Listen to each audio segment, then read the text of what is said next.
take a few minutes to make sure that your sound is up and you can hear me. Don't worry about your microphones. They won't be active tonight.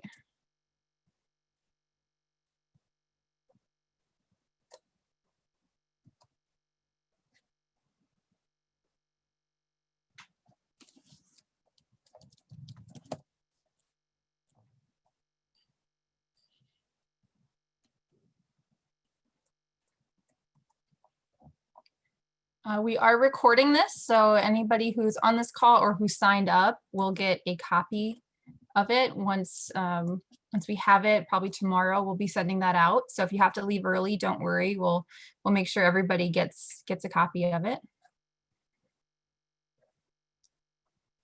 There's still some people joining, so we'll wait just a little bit longer.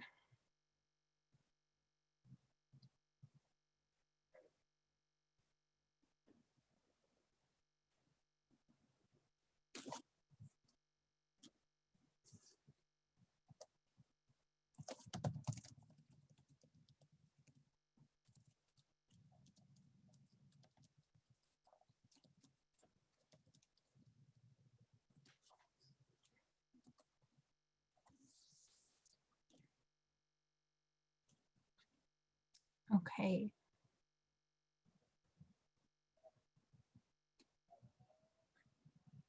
All right, I think we are ready to get started here. I'm going to put this in different view.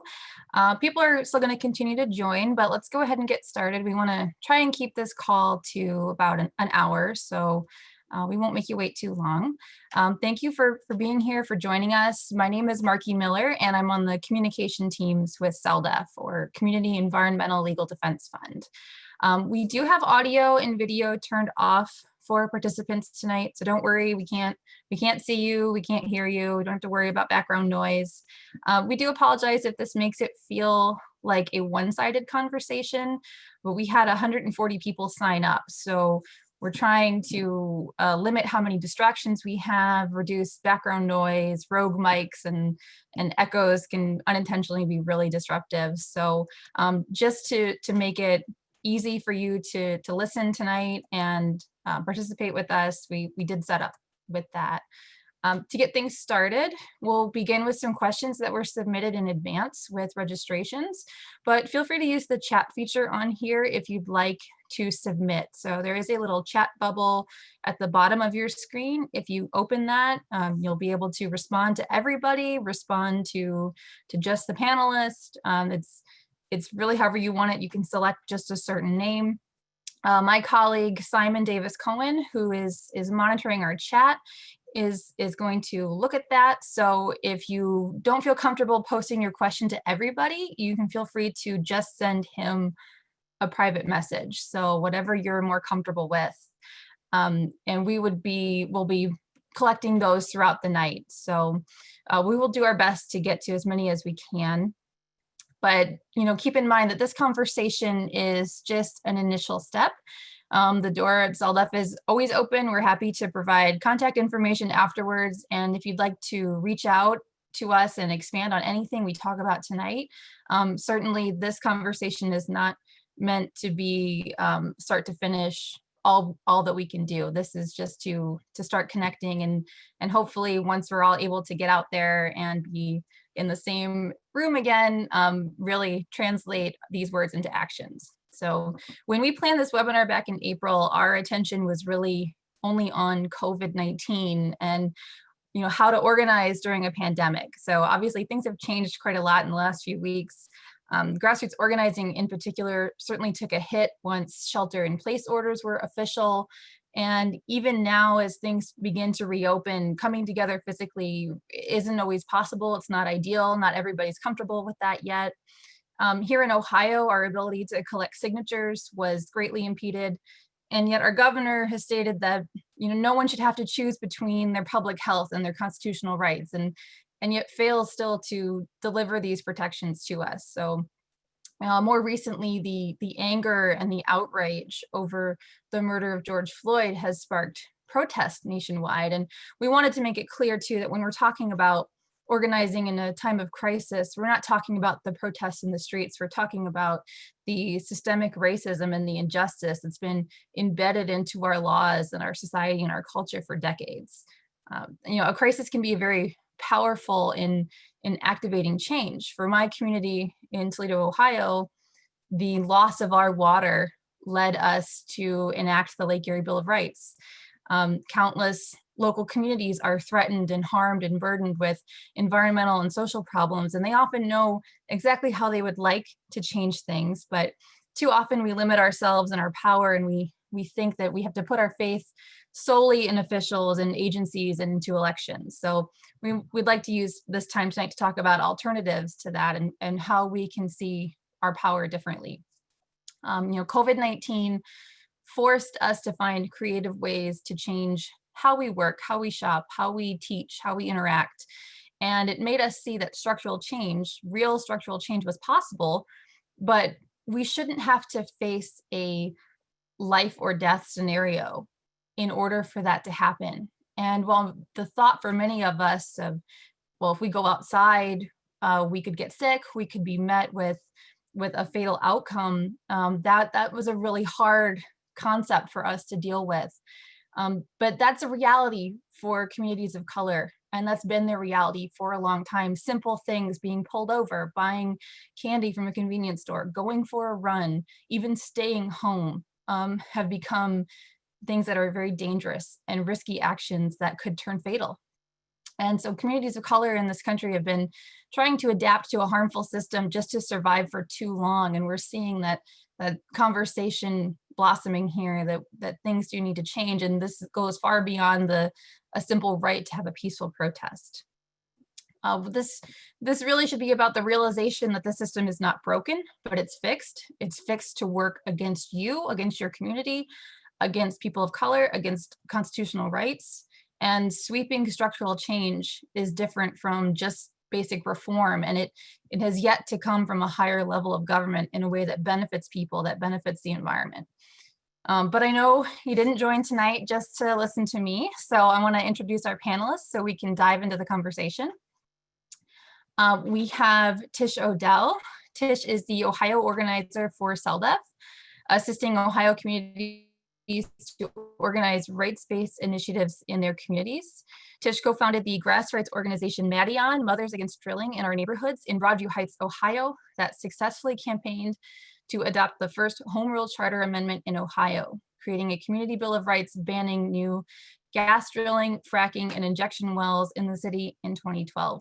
She assisted with the founding of the Ohio Community Rights Network in 2013 and has assisted dozens of communities across the state to draft and propose rights-based laws, including Toledo's Lake Erie Bill of Rights. Chad Nicholson. Chad is the Pennsylvania organizer for CELDEF. He joined CELDEF in 2010 after working with Envision Spokane on a Bill of Rights protecting neighborhoods, workers, and the environment. He then moved on to assist in New England, speaking with communities in Maine and New Hampshire to protect their environment. He now lives and organizes in Pennsylvania, assisting communities to engage in rights-based organizing on issues ranging from environmental protection to prisoners' rights. Kai Hushka. Kai is the Northwest and Hawaii organizer for the Community Environmental Legal Defense Fund. He is a democracy school lecturer and advisor for both the Oregon Community Rights Network and the Washington State Community Rights Network. Kai has some opening remarks. So Kai, I'll turn it over to you now. Take it away. Thank you, Marky. Thanks for everyone for being here. This is a kind of a new thing for us as an organization, and I'm really pleased to see how much attendance we have. It's fantastic. I did want to read something that I wrote that will hopefully have some resonance with people that are here tonight, perhaps invoke some thoughts and some questions that we can try to help with in our time together. And this, as Marky laid out, it kind of comes from a couple different contexts. As Marky had said, we had originally had based this on the COVID pandemic, and of course, everything happening since the George Floyd murder has also created another kind of tension as I've been thinking about it. I wrote this. I said, I feel a real tension since the beginning of the COVID-19 pandemic. It's a tension between devolving into the chaos and real ripeness for a great coalescing for deep change, a change bending towards equity and justice for people on the planet.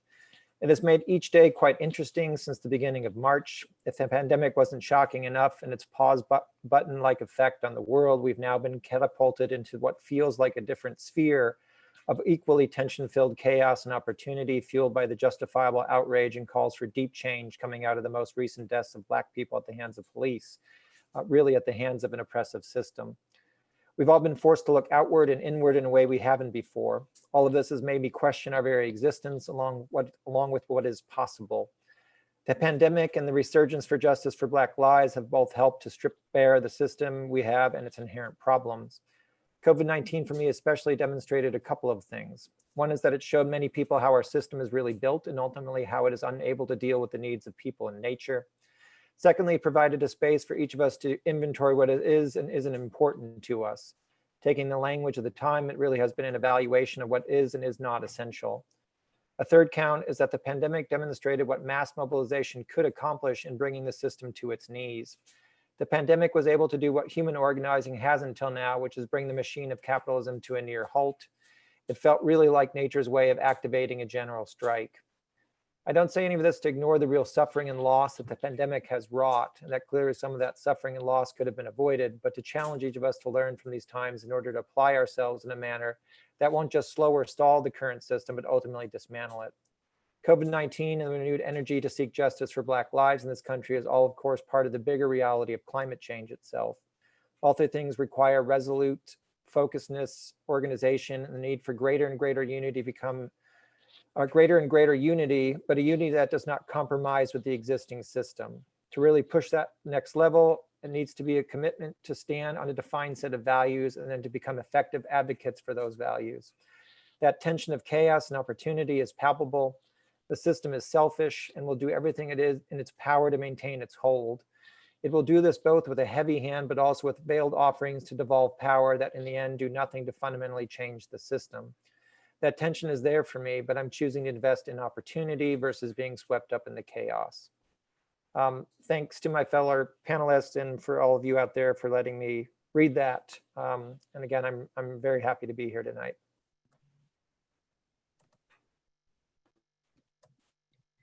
Thanks, Kai. Thanks for getting us started. And yeah, thank you to all of our panelists for giving us their time tonight. I'm going to get started with the first question, which will be for Tish. And it reads, the climate crisis, COVID as a public health crisis, police brutality and the racism crisis, democracy crisis, all of these problems, how are all of these connected?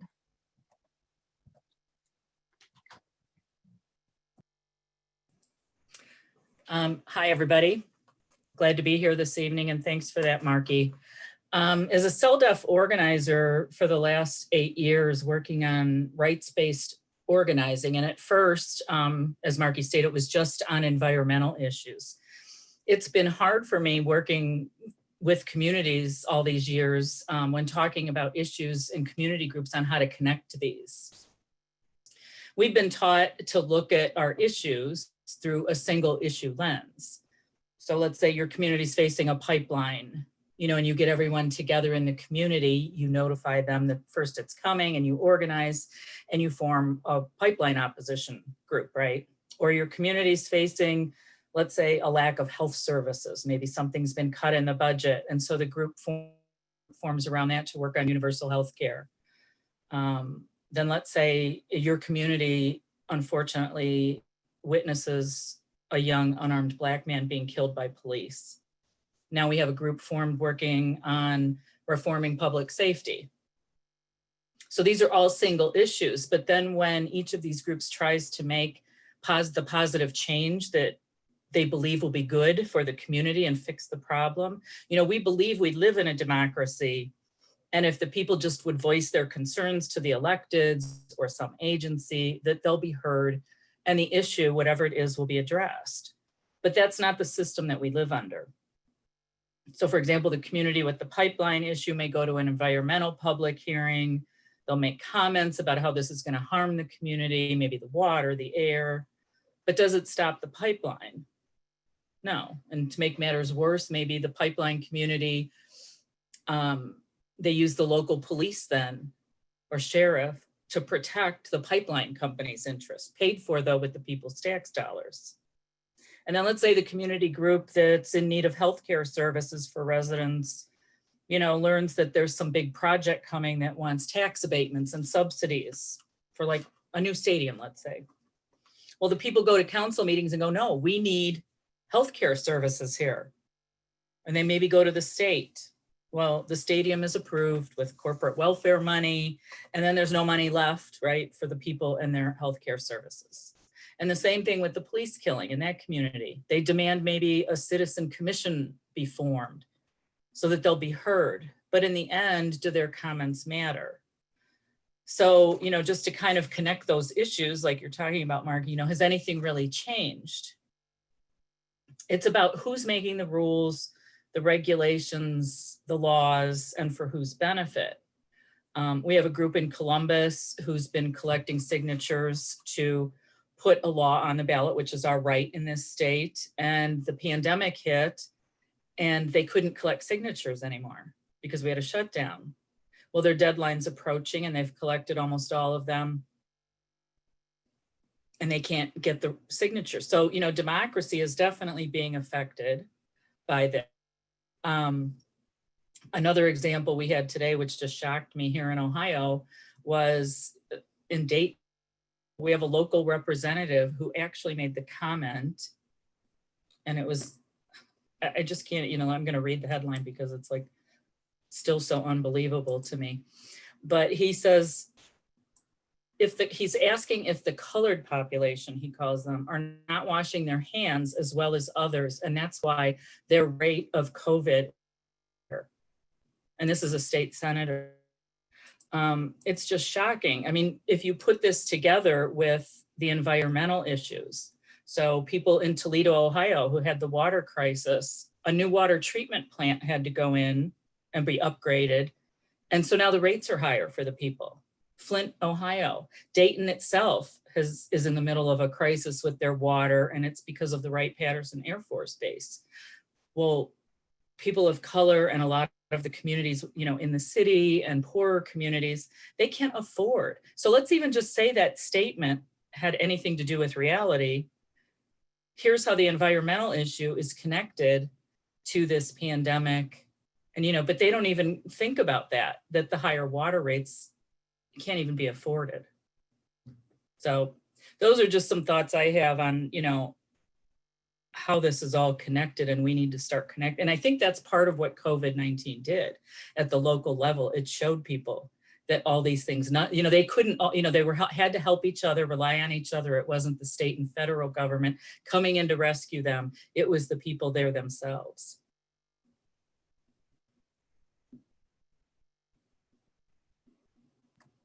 Thanks, Tish.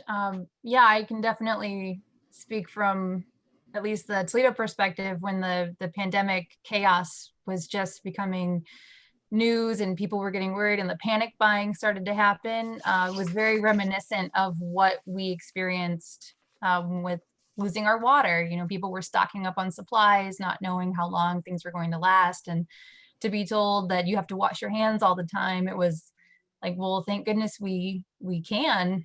If these two things had intersected and happened at the same time, we wouldn't be able to, and we'd have a much higher risk to our public health. Thank you. Kai, the next question is going to go to you. It's a little long. Let me read through it. It says, what do we do to combat the subversion that the powers that be are already working on?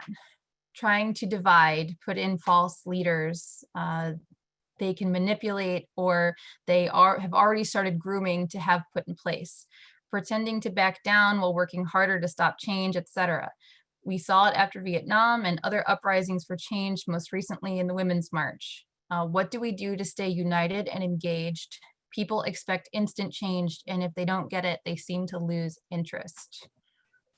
Yeah, there's a lot there. I think it's a great question, and it's, pre-pandemic, those are the very things that as a community organizer, we we would deal with, and we're still dealing with it. And of course, the pandemic and you know, the movement for Black Lives, all of that is all very much steeped in that kind of reality about, you know, how do we actually get what we deserve when the system operates the way that it does, when the system in large degree has all the cards. You know, how do you shift it? How do you take control of it? How do you have those things be actualized?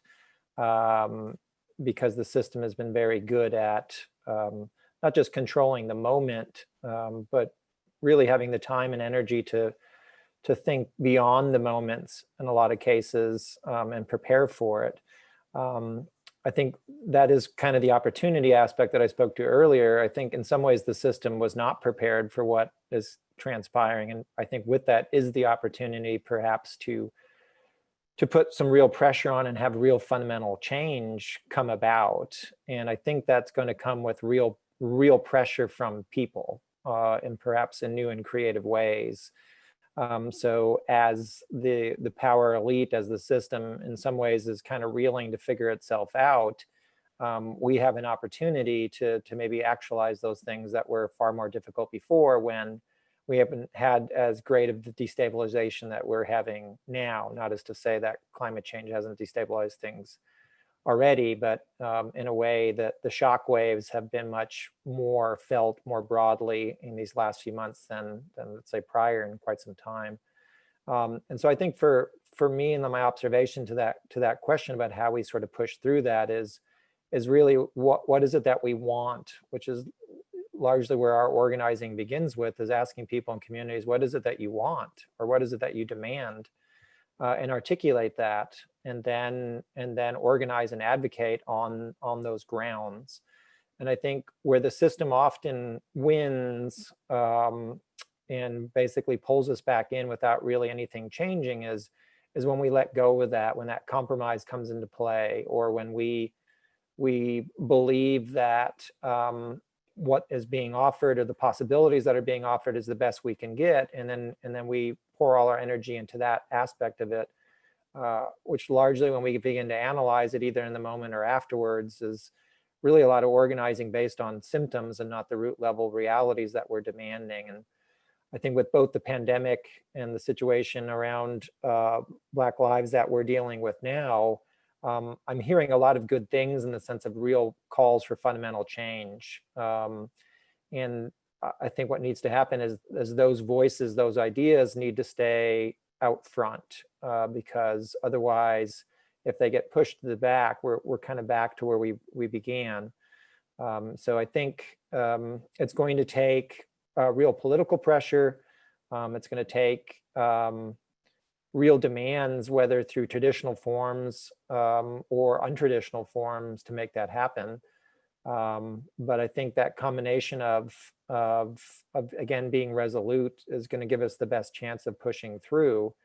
And I think we have to be comfortable with being comfortable for actually saying what we want. And it seems like a weird thing to say, but working in Oregon, for instance, we've been reaching out to groups there, the Community Rights Network, to talk to other issue groups about really visioning what they want based on the things they've been involved in. So as the pandemic hit, we asked people dealing with forest health, or people advocating for greater stability of local economies, or people dealing with questions around immigrant rights. You know, we asked them a basic question, which is, you know, if the world was the way that you wanted it, what would it look like? Paint us a picture, so that people can kind of really know what to aim for. And it was interesting that most people had a hard time articulating that. That they're so steeped into the political realities of what is, that they haven't really afforded themselves the time to really ask what they want. And again, I think the pandemic and the current social unrest now have given us that opportunity to really state what it is we want, and then we have to build around that. So I think those are the keys. I'm not giving very many specifics because I think it gets into the granular level a bit, but in general, I think that's where we have to build from.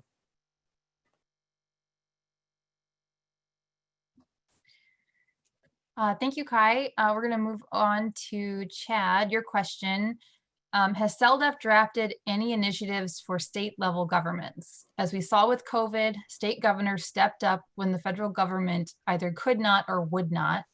And I think a lot of us are fired up to work harder at the state level rather than individual communities on both rights of nature and community bill of rights to address the climate crisis.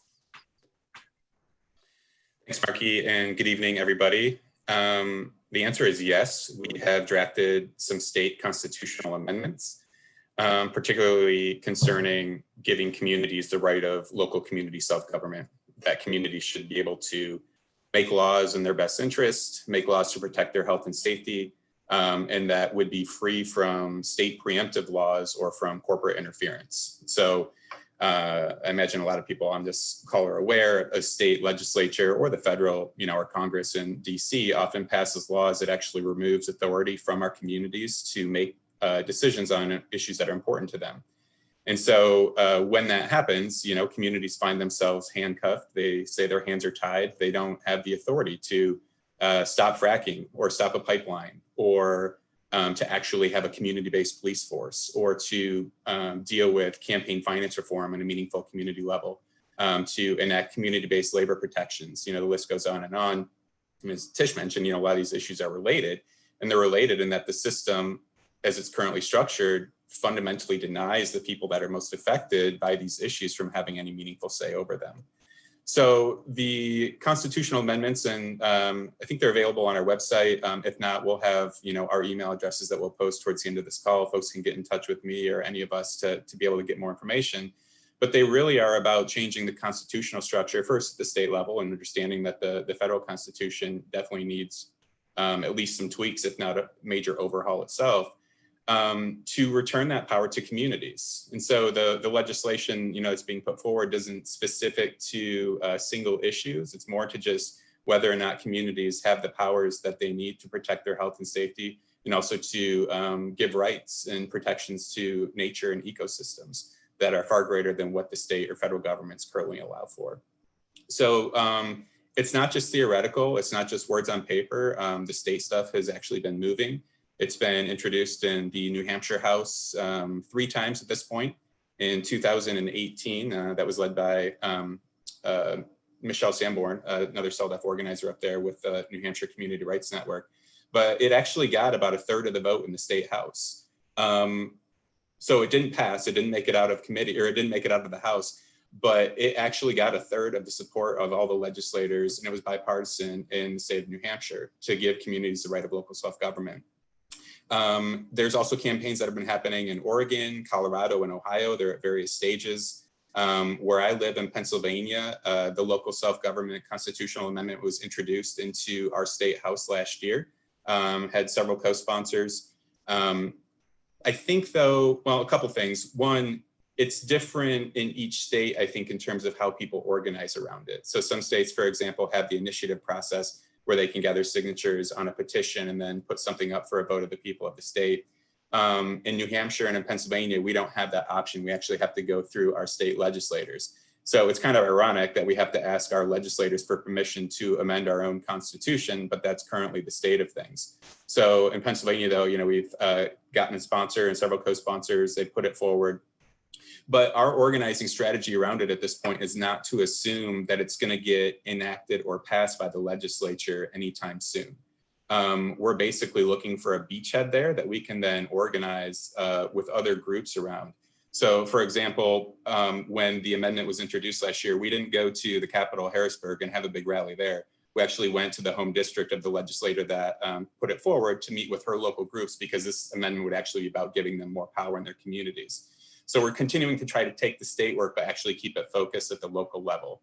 Another example is just last month, we sent out a letter to every municipality in Pennsylvania. It's about 2,700 municipalities, to see if the local legislators want more information on this. And we've had a huge response. And some have actually put forward their own letters that they're sending to the legislature in Harrisburg. They're sending to us, stating their support for the amendment.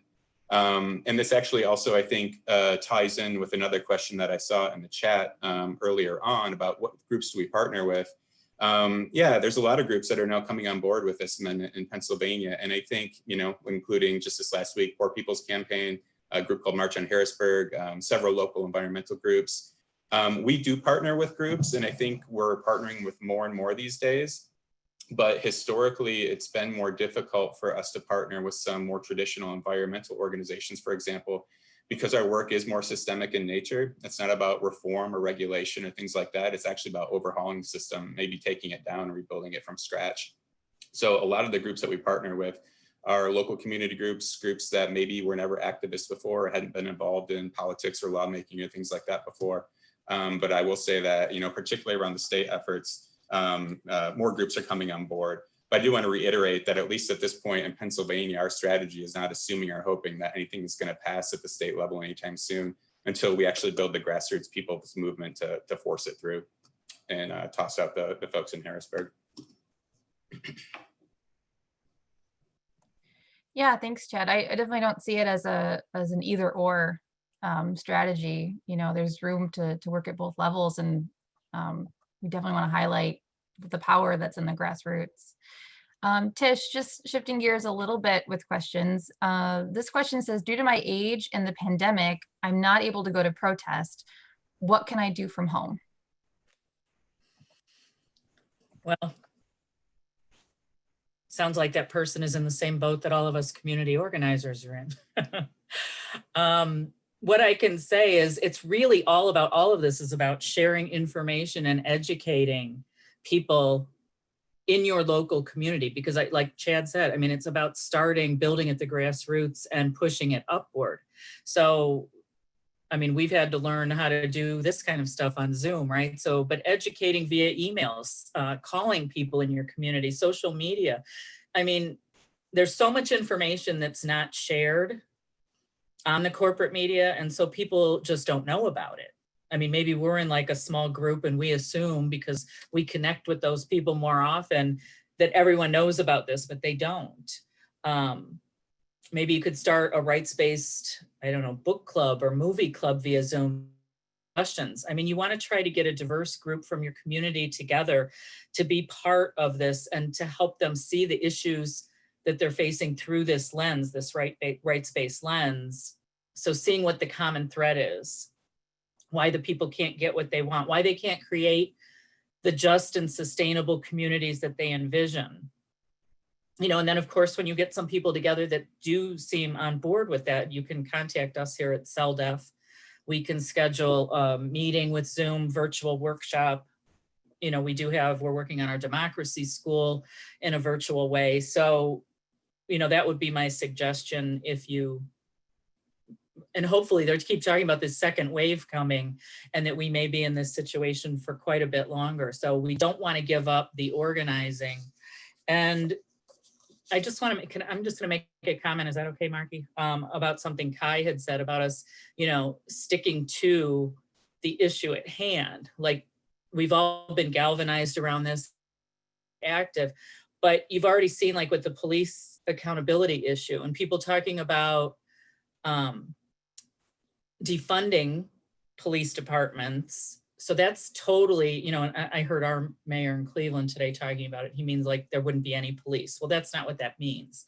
It's creating something new and different that actually works in the community or for the community. But looking at that versus just reform. And I think we have to, we looked to the movements of the past, like especially in the 60s, the civil rights and all that. And sometimes we're focusing obviously on the protests that happened, the direct actions that happened, which we need, but we don't want to now get sucked back into what happened with the compromises that were made. And they really didn't focus on system change. And where are we at now? 50 years later, we're back to the same place again. The racism issue didn't really get dealt with. We left the power and the control in the hands of the people who were always making the rules and the laws. So I guess I'll leave it at that. Thank you. And definitely if there's a question that you guys want to add on to, feel free to jump in and, you don't need to ask for permission. You can be rebels and just take over the call. That's totally fine. I know you're all really good at that, so go for it. hi, are you aware of projects or interventions at the community level that take an integrated rights-based approach to advocating for both social justice and ecological justice? Yeah, I think in our world, as far as an example, and it's hard to say if it's a model to fully replicate, but if people are interested, I'm happy after this call to engage with those folks about what transpired.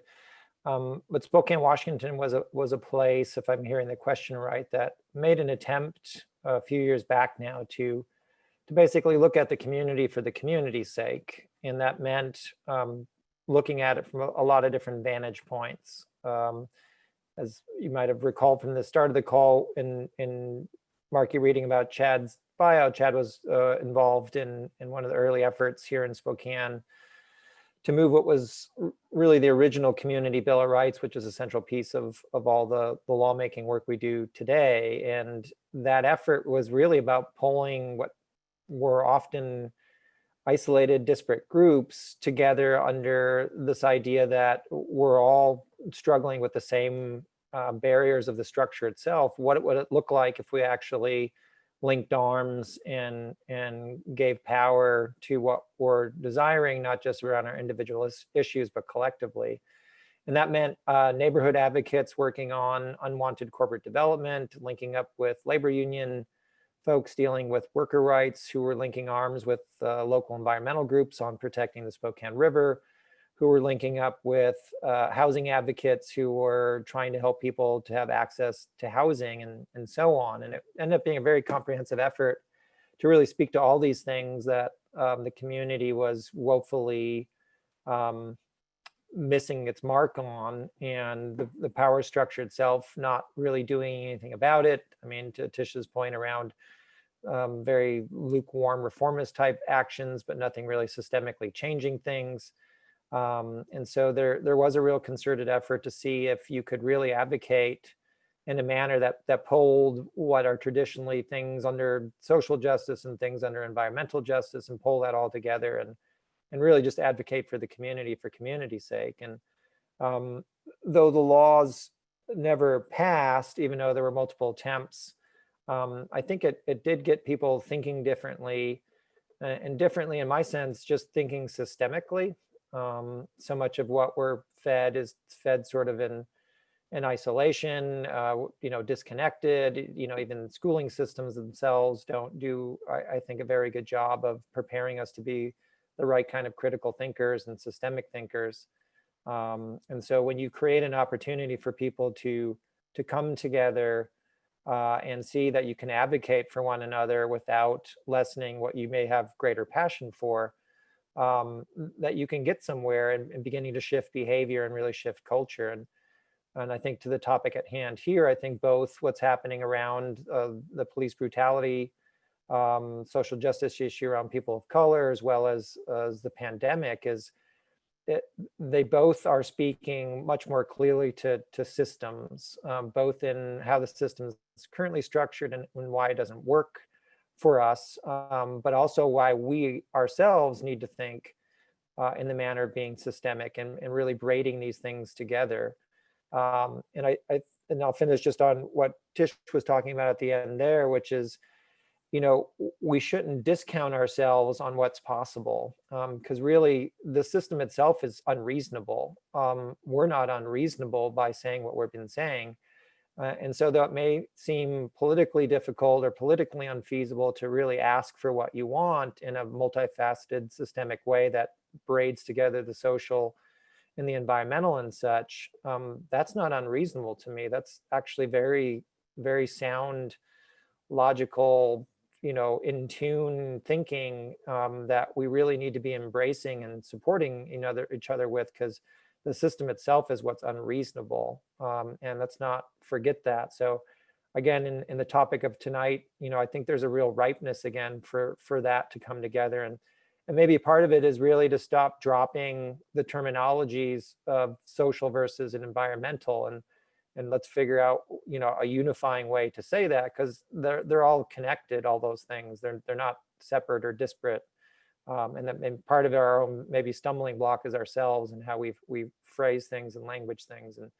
And I'm totally welcome challenging ourselves to figure out how to do this differently. But if people again want to hear more about how things built and organized and advanced in Spokane over the number of years that people were active here, I'm happy to share that. Thanks, Kai. Yeah, I think we definitely need to be really intentional with showing that overlap between social and environmental justice in this movement. And again, it's just one of those things where we have to train ourselves to take a step back and look at it with a systems approach. Chad, question to you, and then I'm going to check in with Simon and take some questions from the chat that he's been collecting. What strategies can be used when a good or worthwhile cause, such as defending environmental rights, is up against money and power, as well as our own local, state, and federal governments? Good question. Yeah, I mean, I think local lawmaking and now state lawmaking has been a part of the CELDEF work and strategy. And, people can comment and have their own opinions on how effective they think it's been. On the one hand, the world is burning. It hasn't achieved things quick enough. On the other hand, there's hundreds and hundreds of communities that we've worked with over the years who have enacted local laws and in a lot of circumstances have stopped harmful activities from coming in. I think though, for me, the answer to this question is, and we in CELDEF are often trying to challenge ourselves and our thinking and our strategies. But as Kai mentioned, don't discount what we think is possible or what we can actually be doing in our community. And I think the biggest thing for me when it comes up against wealth and power like that is to stay on offense and to be unpredictable. There's a great quote from a woman named Jane Ann Morris, who is very critical of the environmental regulatory system. And she basically said, the only thing that environmental regulations regulate are environmentalists, because when we engage in the regulatory system, it makes us very predictable in terms of how we do our work. So, I mean, just a quick example in terms of what this, can look like. And I think it can be different in every community based on how creative and how bold you want to be. But is Grant Township, and I imagine there's several people on this call that have heard of the Grant Township story, but it's a small rural community of 700 people, very poor, in West Central Pennsylvania that's been fighting off of frac waste injection wells since 2014. The frac waste injection wells carry radioactive toxic waste. They cause earthquakes. They threaten drinking water. They're nasty projects. And their timeline has been basically on offense the entire time. Like they passed originally an ordinance that we worked with them to draft in 2014. Of course, they got sued by the industry. They went to federal court, but they just didn't sit around and wait for the federal court's decision. They assumed that the court was going to rule against them. So the next year, when the court finally did rule against the township, they had actually been putting into place another process where they changed their form of government to become what's called a home rule municipality. So in October of 2015, the federal court overruled the ordinance, and 1 month later, the people of the township voted in a whole new form of government, a new structure of law that reinstated the ban. The year after that, in 2016, they assumed that the court was going to rule against them again. And they enacted a law that, as far as we're aware of, is the first one in the country that legalizes nonviolent direct action in the community to protect the community from injection wells. So they actually have an assumption that the system is going to be working against them. And they were putting into place measures that said, we're going to protect people who want to come in here and actually stand in the streets physically to block the harm that may be facing our community. The year after that, they got sued, not by the industry, but they got sued by their own state Department of Environmental Protection. The state DEP sued the community and tried to force in the injection well.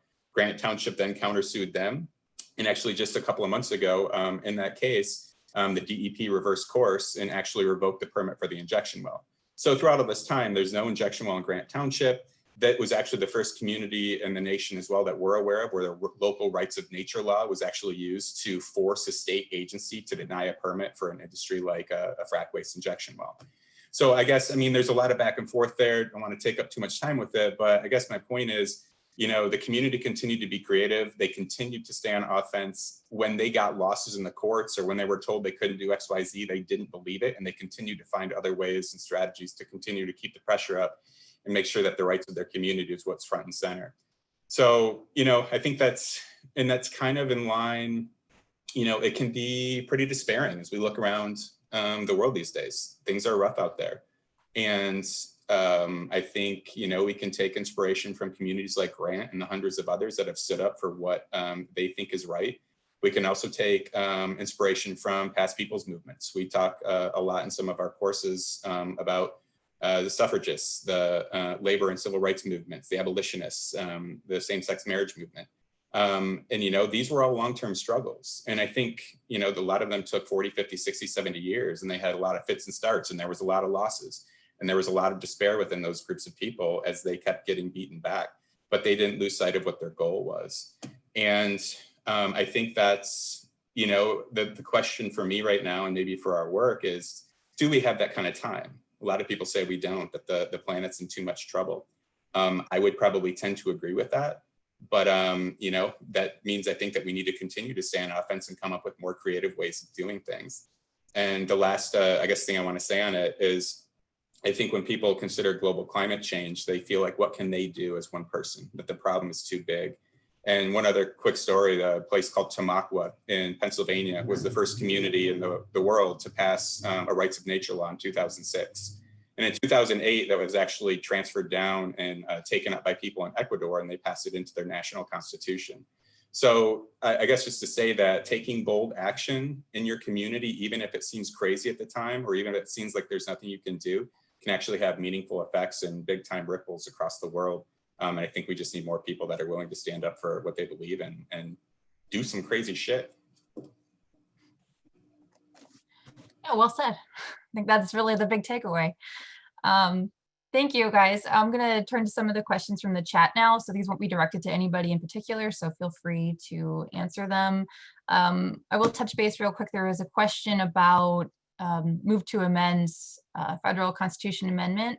And I'll just bring up that we actually, as an organization, talked about that today, and definitely will be in touch, hoping to work with them to discuss with Move to Amend further on that.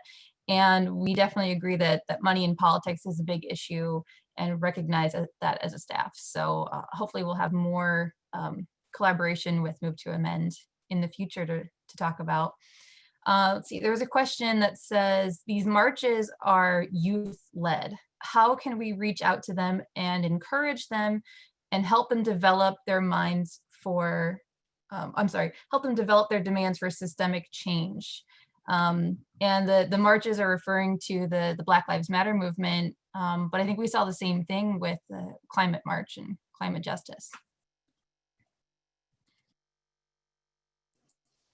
Marky, I'll just really quick, I'll just say something about that.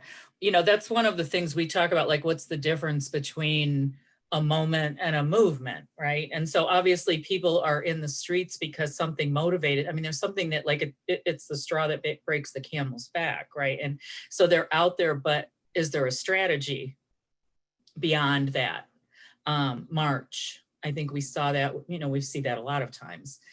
People get very emotionally charged about a single or an issue at the time, and then they just can't take it, get out in the streets. And our work is kind of the opposite. So we've got this strategy, but there aren't people out there, ready to march for it yet. So this is the moment, I think, that, Kai was talking about, and building on what Chad said, like, not enough time, but we never know when these events are going to happen. And so it's important that we take advantage of them when they do happen. And so I don't want people to give up. In the local place, we talk about local a lot and building up, and I think that's critical. Where a lot of us think we have to start at the top. They send us right to the federal level or the state level, and that's much more controlled by the elite minority. And so it makes it very difficult. And I can tell you, while you're, working, a lot of us get diverted and are working on the presidential election coming up. They're busy sneaking things in that we're not paying attention to that are actually stripping us of our rights. So, and then we go after the election happens and we try to do something. We realize, oh crap, this is what they did while we weren't paying attention. And locally is really what impacts our lives more on a day-to-day basis, I would say. And I think COVID again showed us that. You also can put a lot more pressure on your local community and your local electeds because they're there. I mean, the state and the federal electeds, a lot of times you can't get to, it's hard to do that. But locally, I mean, they see you in the grocery store, they're drinking the same water, you know, they have the same kinds of healthcare issues. So if you are creative, and even the money in politics, we talked about, you know, the move to amend has come up on a lot of the chat. I'm saying, you know, why not pass a local law first, or try or push for that if you really believe that that shouldn't be, you know, to stop corporations outside your community from funding campaigns to defeat issues in the Lake Erie Bill of Rights. Toledo's familiar with this. We had BP who put in over $300,000 to try and defeat that effort. So, you know, I think we really do have to, what Chad and Kai said about envisioning the communities that we want and fighting for that. Don't give up on that. Don't be defeated by, you know, something not going exactly the way you wanted. You keep pushing, because it's that continuous pushing that's going to force some change. Thanks, Tish. Yeah. Oh, go ahead, Kai. Yeah, I was gonna say on the idea of youth and what we can do, let's say, as older people. I mean, to build off of what Tish said in the sense of the general environments we're working in.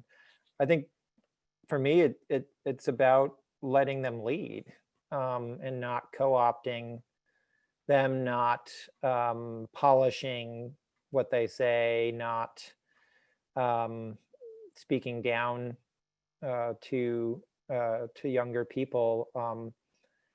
You know, I think it's about letting them go for it, and, you know, just saying, hey, we're here and available, or make suggestions and be guides. But if the youth are mobilizing in a way that's really looking to be effective, then they should, you know, full speed ahead. And that also may mean calling out other organizations that are trying to get in the way. I mean, my recollection of the Black Lives Matter movement, when Michael Brown was killed in Ferguson there, that there was a lot of course, national outcry when that happened, but then fairly quickly, a lot of co-opting that I think really squashed the local organizing and squashed the voice of the youth there. And I think if anything, we be helpful of the youth who are trying to do what they're doing, but then that may also mean, you know, helping by really calling out those who are trying to co-opt them. So I think there's a couple different things we can do to help.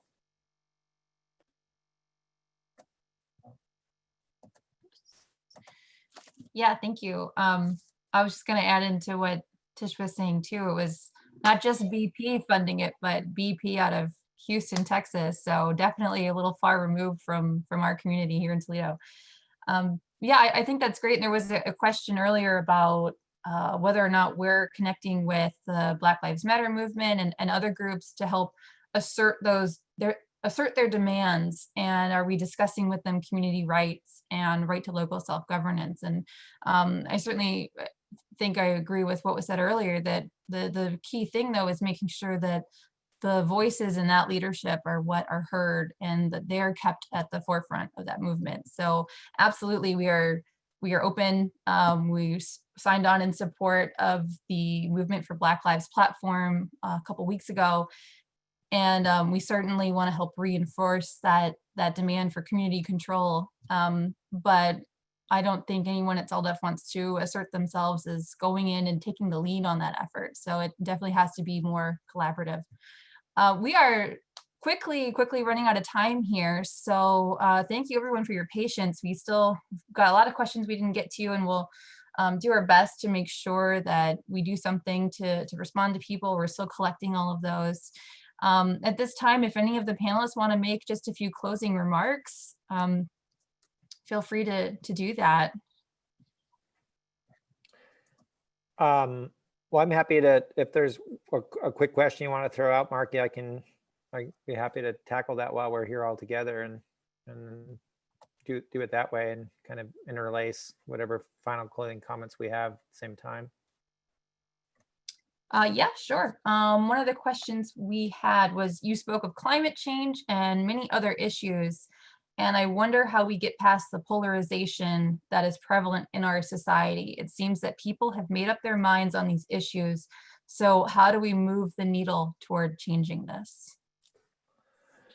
That's an awesome question. It's one that folks I work with in Oregon talk about all the time. Largely it's put in the context of sort of urban versus rural, and just how do we get people to see that we're more on the same page than not?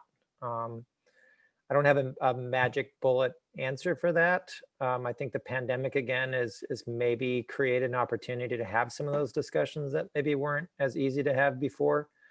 And if anything, just being open to talking and seeing where things go. In some cases, you're not going to get there, and I think that's where the value system clash is probably going to take place.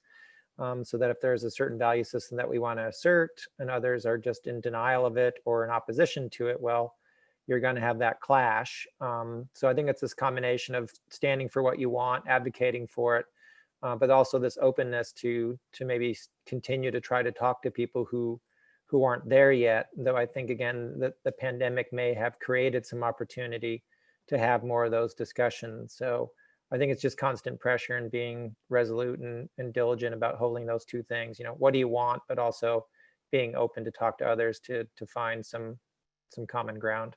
And thanks everyone for being here tonight. Thanks, Kai. Chad, you want to make any remarks? Yeah, just very quick. I'm not going to deny that there's polarization or that there's not real divides in our communities, either when it comes to climate change or other seemingly intractable issues. But I do think in my experience organizing that a lot of those divides are much more in our heads than what it's actually like when we get out and talk to people.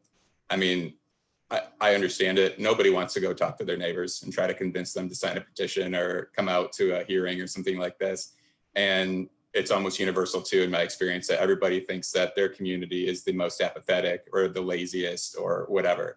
And, you know, I think those are just opinions that we all hold a lot about, about a lot of situations. But I've seen those divides be broken down in a lot of other places that I've worked in Pennsylvania. We've actually had a lot of what are traditionally conservative communities that have enacted some of the more progressive rights of nature laws. So I guess just to say, I think that the hardest part of this stuff and of organizing is having the endless conversations with people that we need to have to both educate as well as come up with new creative solutions. And I think the only, you know, real limitation that we have here, except for maybe time, is our own creativity. And, you know, we at CELDEF shouldn't necessarily be looked to for the answers or solutions here. I think the only limitation is what's in our brains. Thanks so much. Tish, any closing remarks? Sure. Just to build on that, I put something in the chat in case any of you haven't seen that movie. It's really good, called The Best of Enemies, to show in a community, I think you can find common ground. I mean, you start off in common ground. You live in the same community. You share the same space. It's the most obvious thing that you have in common. And so that 1% loves to divide us, right, on all these, and polarize us on all these other single issues. And it's up to us, but when you do make those connections and build those relationships and focus on that, hey, we all share this space, what's best for this community and this space, I think you will find common ground. I mean, that's what I found in my community when I worked on it, and in a lot of the other communities we've helped. You know, it does take some effort, but it is all about relationship building, I think, and finding common ground. And thanks everybody for participating tonight and listening to us. Yeah, thank you so much. We're at 8 o'clock, right on the dot. So good timing, everybody. Organizing is usually so chaotic. It's nice to see it work out nicely once in a while. We will be sending out a recording of this. So if you didn't catch the beginning, or you want to share any of the information with your network or your community, that will be available tomorrow. And if you check out the chat, we do have the emails of the organizers that were panelists tonight. So be sure to reach out to us. celdef.org is our website. You can also do info@celdef.org as an email if you just don't know who to go to or where to start. And hopefully we'll be able to connect with everybody in the future. So thank you, everyone, and have a great night.